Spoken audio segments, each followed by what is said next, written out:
I am here to remind you that it is not your fault.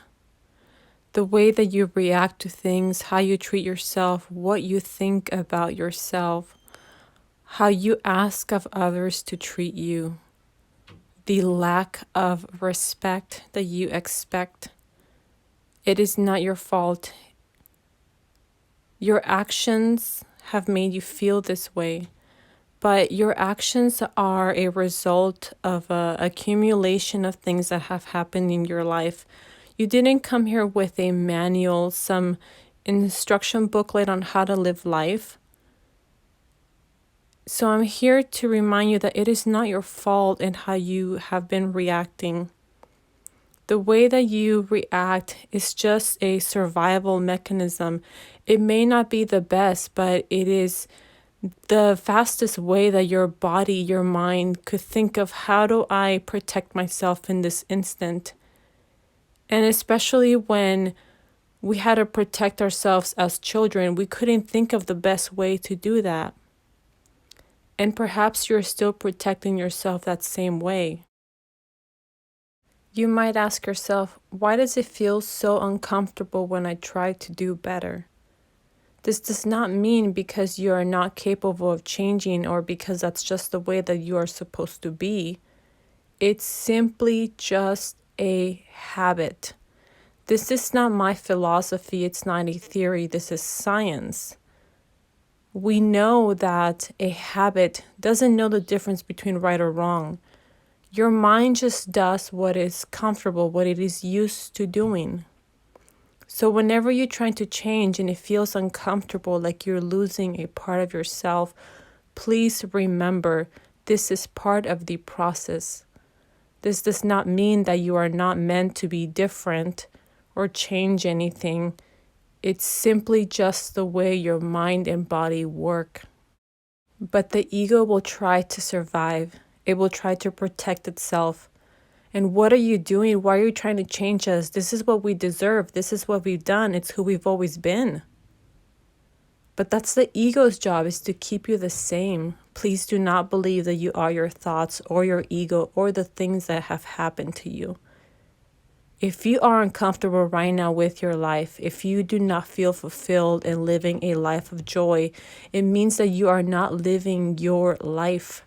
But you're living the old circumstances and the old problems, and you're still in reaction to the past. But you are certainly 100% capable. Just remember that you are not the resistance that you feel. Life will ask of you to change. Life circumstances will ask of you to change.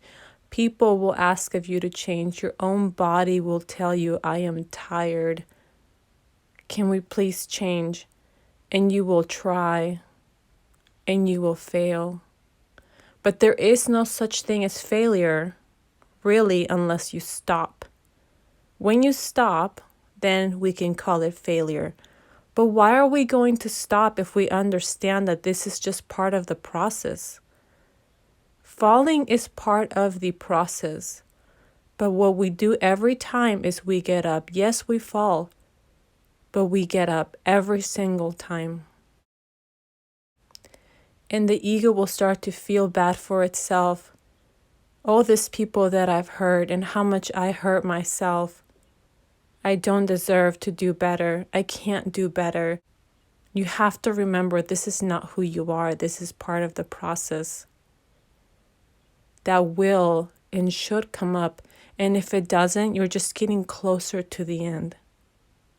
You're getting closer to achieving, to releasing the past. The ego might even fight harder when you're getting close to the end. To its end. It will fight for its survival. You've done so good, maybe it's been a month. And then suddenly, something creeps up and you go back to reacting the same as you did in the past.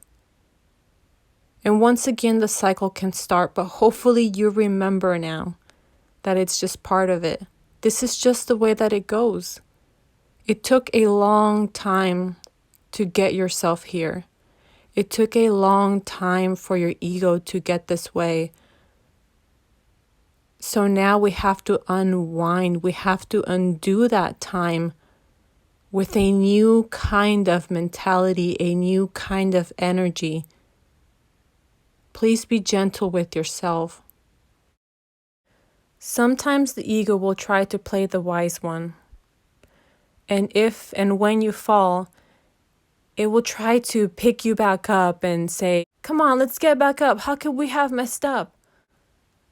That's not the kind of energy that you want to invite back in your life.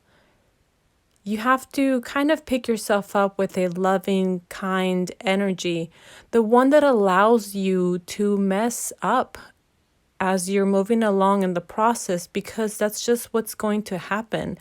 The ego will try to make you feel bad if you mess up again. And if you just close the door on the ego, thank you, but no thank you, I don't need you, and pick yourself up with love and kindness and understanding, you are just more likely to achieve what you are trying to achieve, because it's done with a loving kind of energy. This energy comes from a place of we absolutely can do this and can achieve this, and there is just no other way. But the ego can try to sneak in and try to pretend like it's the motivator. So just remember that when you hear the ego's words and it's trying to kind of cheer you on, but at the same time scold you for messing up, don't listen to it and invite your higher self to pull you back out again. Because what you really need is that part of you, the higher part of you that understands that it is just part of the process, but we're getting out no matter what, and the ego is just not invited. Best luck to you. I am very grateful that you're part of this Earth school, and I just really wish you the best. See you later.